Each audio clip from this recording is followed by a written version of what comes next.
How's it going, everyone? It's Sam. You need to get out of this exchange as quickly as possible, in my opinion. Not trying to cause FUD, fear, uncertainty, and doubt, but there's no benefit to keeping your crypto in this exchange that's apparently under fire here today.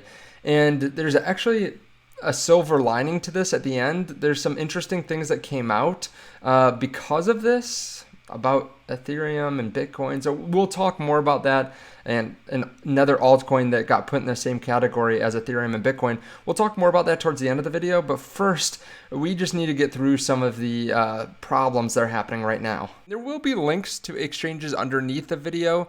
I'm talking about an exchange here today, and we'll talk about some strategies to mitigate your risk with exchanges. But in case you want to kind of spread around some of your crypto or move it out of the exchange that we're talking about today, or maybe a sketchy exchange, you can put it in Margex. There's a link to this underneath the video. There's also a link to CoinW, and to Blowfin, and to BYDFI. In case you want to kind of move your crypto into a couple different platforms, you can sign up with all those links. There are special bonuses with them, and you can start trading or buying cryptocurrencies today. Now, whenever you put money onto a centralized exchange, or whenever you put crypto onto a centralized exchange, there is some added risk. And that's what we're seeing here today. U.S. government indicts crypto exchange KuCoin and two of its founders on criminal charges, citing a multi-billion dollar criminal conspiracy. What else do they say? That they've worked alongside Tether for years to prop up the markets and rig prices in favor of whales and insiders. Now, I think this is actually Whale Wire's take on it. But they did cite a multi-billion dollar criminal conspiracy and I think money laundering charges too. I could be wrong on that side, but some people are saying that KuCoin may be insolvent. Funds are stuck in KuCoin. This person tried withdrawing and it hasn't completed for 30 minutes. It's still showing as processing. Now, I just want to give the disclaimer that I do not hold funds on KuCoin, but if you do, I think it would make sense to get out now.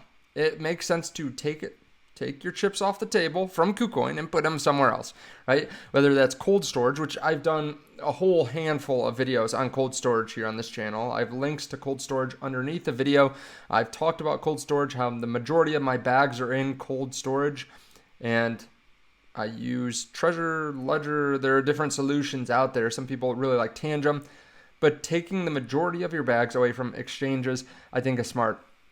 Now, I still think exchanges are kind of necessary evils in that if you want to get in and out of different cryptocurrencies, you need to use some kind of exchange, whether it's a decentralized exchange, a centralized exchange. There are benefits to both and there are drawbacks to both. But I don't think there's much of a point in keeping your funds on KuCoin right now. Now, some people will say, well, if everyone withdraws from KuCoin, then it's definitely going to go bankrupt. Well, that's not true. If they actually are holding all their assets one-to-one, then they should be fine. Usually there's an initial wave too. We're seeing a lot of people withdraw from KuCoin right now. We can see it. But that doesn't necessarily mean that they're going to go bankrupt. And like I said, if they're doing everything right, they should be fine. If they're not, then if I was on KuCoin, I'm not going down with the ship. I'm not waiting to see if other people withdraw and then hopefully it doesn't go down. No, I'm getting the heck out of there as soon as possible. We've seen too many exchanges go down. Now, I would assume KuCoin's going to be fine, especially in this kind of market. Like all the exchanges have been printing money, so I think they're going to be fine.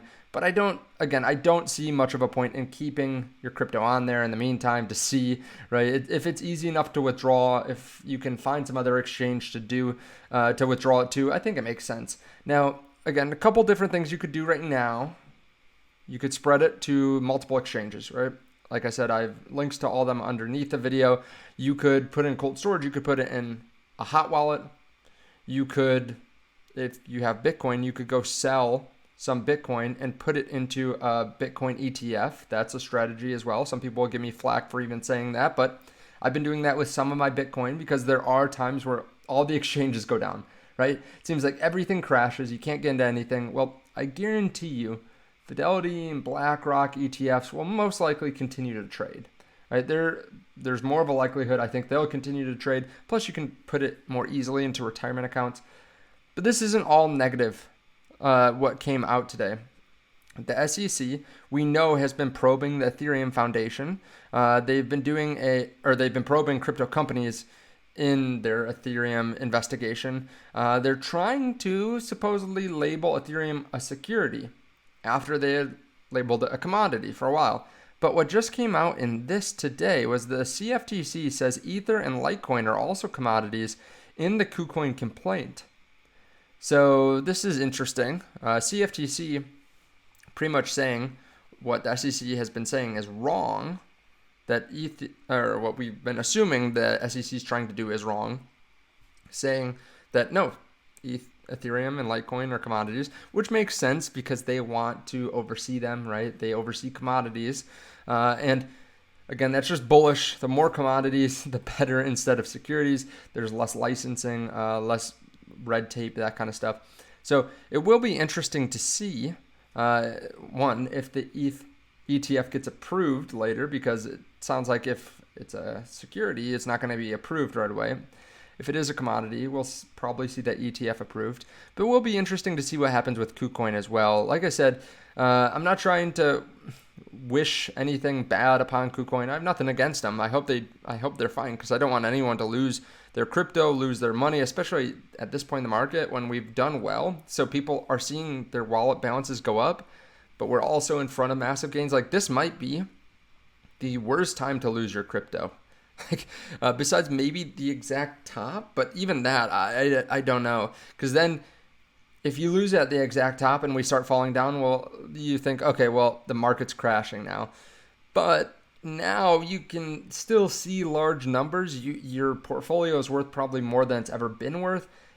And there's still a 2-3x potential in Bitcoin and more in altcoins. So yeah, I hope that everyone's fine out there, and make sure that you're being careful just in general. I had someone reach out to me through my Patreon, actually, and they said, hey, I just want to confirm I've been talking to you, right? And I said, no, I don't talk individually with people. I won't ask you to give me feedback. I won't ask you to send me crypto to help you invest. And they said, oh, well, this person was super smooth. They had your name, and they just wanted some feedback on a recent post or a recent video. And then after a while, I asked him about some cryptocurrency, and then he gave me his thoughts, and then we went back and forth, and then I sent a test transaction to him, and that's where it got cut off. So just be careful out there. I'm never going to reach out to you. No other influencer is going to reach out to you. MicroStrategy isn't going to reach out to you.